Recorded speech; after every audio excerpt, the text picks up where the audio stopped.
Welcome everyone to Already Cancelled. I am Peter, that is Tara, and we are here today to talk about the Twilight Zone Season 3, Episode 27. It's called Person or Persons Unknown. So full spoilers for the episode, as always. This episode features a man by the name of David Gurney, or so he claims, and he wakes up and his wife no longer recognises him. No one who works at his workplace recognises him.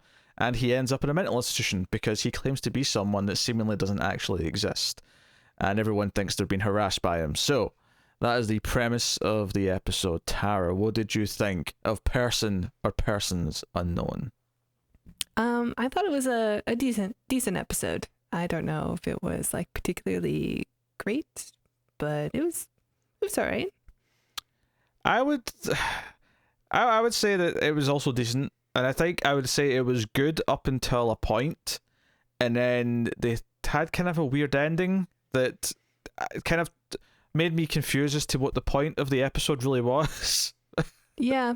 It kind of reminded me of, I mean, I guess maybe in general, the remakes that we got the last couple of years from CBS All Access.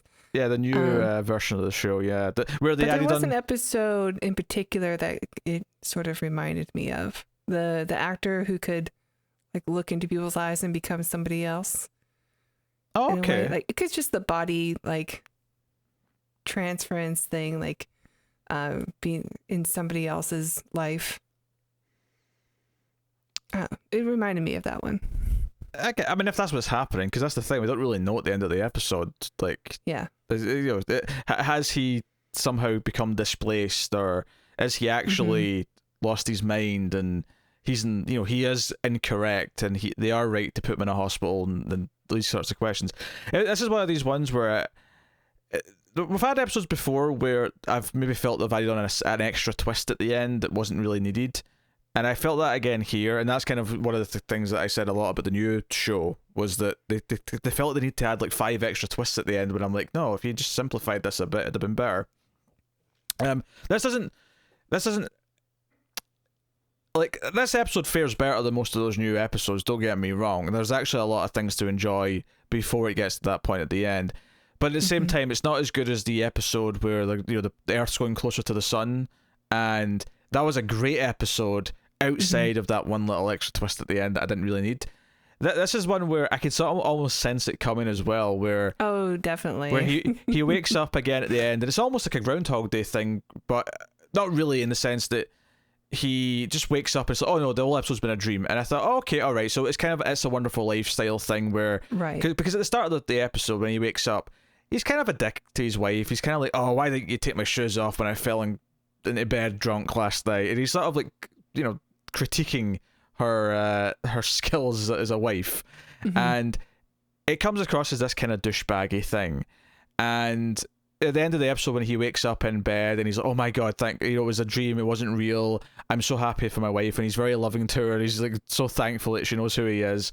And it's like, okay, lesson of the episode, simple. It's a Wonderful Lifestyle thing. He's learned to value those around him. He's learned to value the life he has and the identity he has. Simple enough.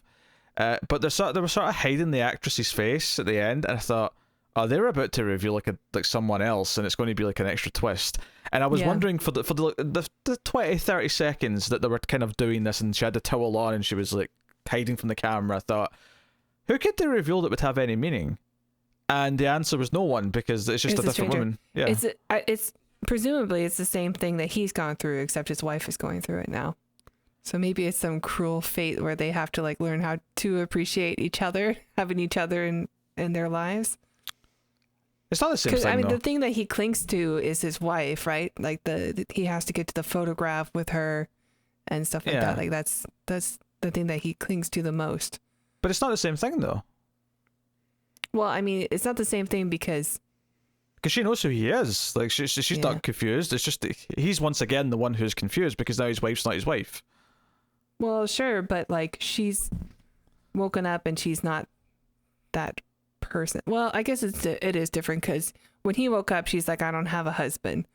But if he's still doing the whole there's a stranger in my bed thing, not I'm in a stranger's bed. But it's not even. But even that, it's not the same thing though, because in this case, it's not his wife that's experiencing it. It's this other woman who's now replaced his wife. I mean, maybe his wife's in a different reality where she's woken up and no one knows who she is. Maybe that's happened. But the actual end of this episode is that this completely different woman is under the impression that she is his wife. So I think once again, this ending to me is not about his wife. It's him experiencing like a different version of hell. It's like he's in purgatory and he's like, it's not just like a Groundhog Day thing. It's like a Groundhog thing where every single day's got a twist to the formula where today your wife's, we've made you appreciate your wife, but now she's not your wife anymore. Now it's this other woman. And I don't know. This is the thing. I'm confused what the ending's actually trying to say about his like predicament. Yeah, I guess I thought it was just that she was going to go through the same thing since she woke up and nobody recognizes her. But I guess it is different because like it's not like she'd go to her job and nobody would recognize her and there would be somebody else there.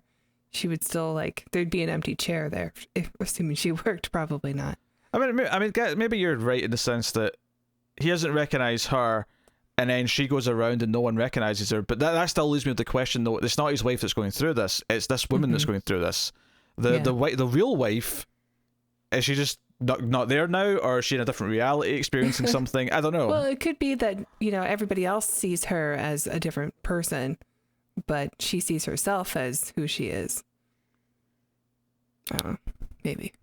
Yeah. But again, I would say that's less about her then and more about the husband experiencing... Because if everyone else is seeing her is the right person, then I don't know. This is the thing. Well, we don't know because she only interacts with him. We never see how anyone else reacts to her. My mind went there, but it's probably, it is probably wrong. No, you may be right. For me, this was like, this is not his wife. That woman that was his wife is not here, and this other woman thinks he's his wife. So it's still about him. It's still about him going through something here. Yeah. Because what would have been a better ending if they were going to do that, what you just said? It should have been the same actors waking up, but now he doesn't know who she is. That would be the ending you're effectively talking about, right? Where, right. Yeah. We think that he's waking up from a dream, but it's her that's waking up from a dream. Yeah. I thought it just confuses things. And the fact is, we spent so much time talking about the ending, we've not really talked about the actual, what happens in the episode up until that point, which is... Well, the ending is not great. Yeah. But the episode itself is a fun watch. It's a decent episode. Because you're looking for his smoking gun, because he goes through a lot of the things that he should go through, which is, okay, why is no one recognizing me? They're having me arrested because I was in this woman's house, who I think she's my wife, but she doesn't think that.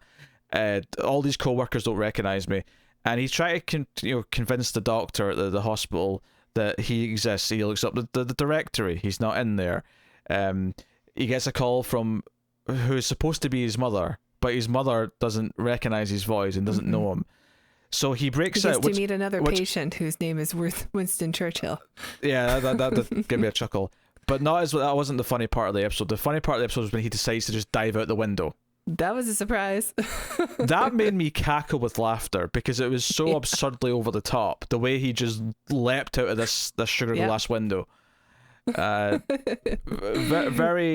very surprising. But but no, he goes to try and find proof of this day where he was with his wife, because there was a photographer who took a photo, and he sees the photo, and we see the photo, and his wife's there. It's like, oh, it's proof finally that he really exists.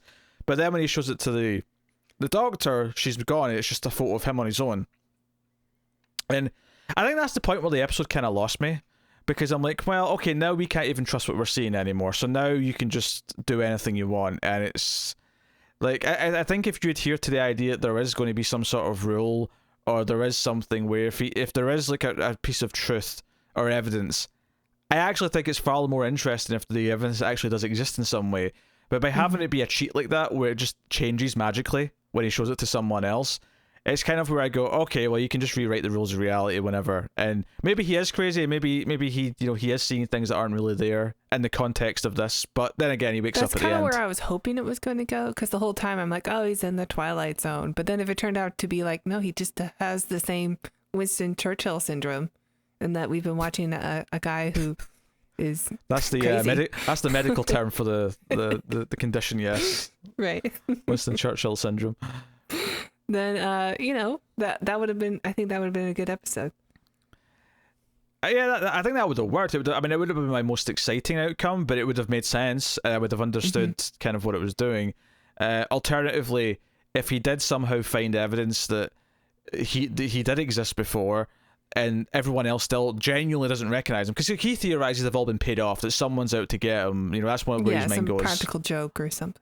And I like the idea that no, they're not being paid off. Like, they genuinely don't remember him, but maybe that's the Twilight Zone element, is that just someone's erased his existence and no one knows who he is, and it can just be that, but he does find proof, and maybe that like makes everyone else question: are we all the ones going crazy? Like, what what's going on? Like, that could have been a more poignant thing. The ending, as it is just so like twist and then another twist and twist. There's just twists. I wonder why that was such a big fear for like America in the 1960s, being replaced or being displaced by somebody else. There's a lot of episodes like this. Yeah, I don't know. Maybe the Cold War felt like an attack on the American identity. Maybe, yeah. Somehow it's related to the Cold War. Somehow. I mean, everything in the 60s is related to the Cold War. Come on. All of it. Yeah, I'm not sure. Maybe it's just like everybody's life is becoming so industrialized, and they're like, everybody is replaceable. Everybody works for the same thing, the same nice neighborhood with the white picket fence, the same type of job where you wear a suit, and everybody dressed the same and looked the same. Maybe that's the fear. Oh, speculating. Yeah, fear just becoming another cog in the machine. Another number on a bit of paper rather than individuality. Yeah. Okay, Kitty. Sorry. That's all right. And ultimately, I don't know. I don't think this episode gets this message. Or no, I think the messaging in the episode is fine up until a point. It just muddies it so much at the end that I honestly don't really feel anything from it at the end. I'm like, okay, you give me a lot of twists there at the end, but now I'm just kind of left going, well, spooky. That would be something, but it's not spooky. No. The ending's kind of nothing. So yeah, I agree. It's kind of a frustrating episode in that sense, because I think it's actually fairly well performed and it's well thought out, and the sequences that he goes through to try and prove who he is, because he has this idea that, well, if someone's done this to me, then what about stuff that I kept secret? What about stuff that no one knew about? And he secretly went to this bar every Friday night, so he goes to the bar, but there's still no evidence that he ever existed, and this is what really hurts him. The bartender who he's friends with doesn't recognize him. Yeah. And I don't know if that's really a secret. Like, maybe he didn't tell anybody, but people who, if he went there every like Friday, then I mean, some people knew. You're saying if people followed him, if someone was trying to document who he was, then they could have. Yeah, they could have figured that out. I mean, that's true. Honestly, when he said like he had secrets, I thought he was going to go to like a lover. But the logic stood, though. The logic made sense that he was going down this path of events, and he got to something. Then he thought of the photograph, and he thought that would be the smoking gun. But like the actual sequence of events, the logic of him trying to figure out and like doubting himself for a moment, when his own mother doesn't know who he is, he does doubt himself for a brief moment. But then he's like, no, I know who I am, and no one can take that away from me. Which is the core of the episode. That's the theme of the episode: is that I know who I am, and no one can take my identity away from me. That is the fundamental building block of what the whole thing is about. But him waking up and now his wife is someone else, I don't know what that adds to that. I don't know what that adds to the theme. This is not my beautiful wife. This is not my beautiful house. I mean, that's pretty much the episode. Yeah. I struggle to see what the ending adds to it, and it kind of sullies the episode a little bit, which I think is fairly well handled before then. It even has some later moments. It has him jumping out a window. It has him stealing the van, and that was vaguely entertaining. It was like the guy running after his van as he's like trying to have his lunch, and he's like, get back here. And I guess maybe that adds to the theme as well, is that if you do lose your identity, then why play by the rules? Like, like if you're going to threaten my identity, if I don't exist, then I'm going to do things that I never would do. I will jump out the window. Like, order in like logic. What a missed opportunity, huh? He could have just lived his life, not worried about things. Yeah. Well, not worried about being tracked. I don't know if that was his concern at the moment, because he wants his life, he wants all these things, but I think maybe that adds to it, because it's saying that if you do take away that from someone, then they have no reason to follow the rules. They have no reason to act as part of a functioning society, which is interesting, because it's kind of a double-edged thing where the more you try to take away someone's individuality, the more you maybe make them want to rebel, which actually goes in turn against what maybe the greater hand, if you will, is trying to mold by taking everyone's individuality away. They want just a mass of people who all play by the rules. But the more you enforce that, the more people want to rebel against it. There's a balance between those things. Which is to say, the episode actually does poke at some interesting ideas, but then the ending kind of just, I don't want to say shits all over it, because it's not that bad. It just murkies it up to a point where I don't know what the ending adds to it. So yeah. So okay. And it's super predictable. It is, yeah. They kind of over choreographed the reveal, because they have her kind of, her face is away from the camera, and then she kind of yeah. It should have been like right away if you're going to do that reveal. Yeah. Oh, but notably though, they did dub her voice with the actress who played the wife, so that it sounded like her. Right. And the dubbing's not bad. Like it's fairly well synced, but it is this sort of thing where, because I know it was this other person's voice earlier, my brain just knows it's not this woman's voice when I'm watching it. And there's no way around that. There's nothing wrong with that per se. It's just one of the things they did here at the end of the episode. So next time on the Twilight Zone, of course, Rod comes out, and even Rod's like closing narration I thought was a bit weird, because it was just kind of like, he'll never know, he'll never have answers, he's just in the Twilight Zone. which is basically, we don't have an answer, don't ask. don't. Wasn't that crazy? Wasn't that weird? I don't know. Yeah. Anyway, so the next episode is called The Little People, and Rod tells us that we're going back to an astronaut, which made me chuckle. Yeah. Sorry, I said the astronaut. An asteroid. Which made me chuckle, because when we did that in season 1, we commented how it was kind of weird that the asteroid was a lot more like a planet than an asteroid. So here's the description on IMDb. On a desolate planet, 2 astronauts discover. That says planet. That says planet here in the description. So he said asteroid in the closing. He did. Yeah. But this description does not say asteroid. On a desolate planet, 2 astronauts discover an entire society populated by incredibly small beings. One of the astronauts decides to rule the society as a god. Okay, that back I'm gonna part. love this one. Yeah, that back part sounded quite good, actually. I'm gonna love it. The premise actually sounds like a movie, a Mystery Science Theater episode.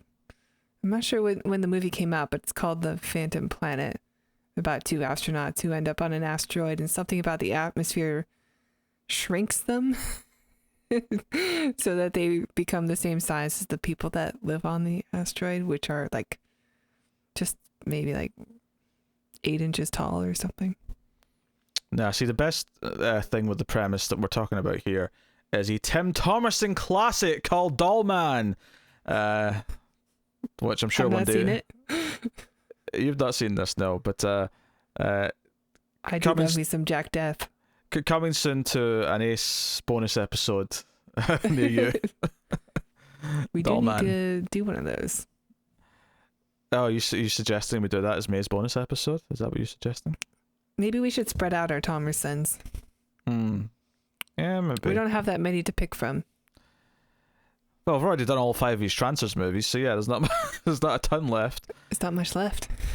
So there you go. That's what's coming next time on the Twilight Zone. Let us know what you thought of this episode in the comments below.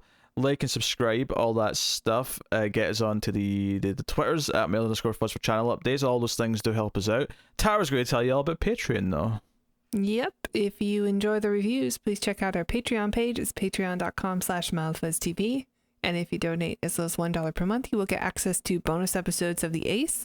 And if you donate $5 per month, you will get access to these reviews 1 week early. And you get Babylon 5 reviews 1 week early. And you get Star Trek reviews 1 week early. So it's totally worth it. Thank you.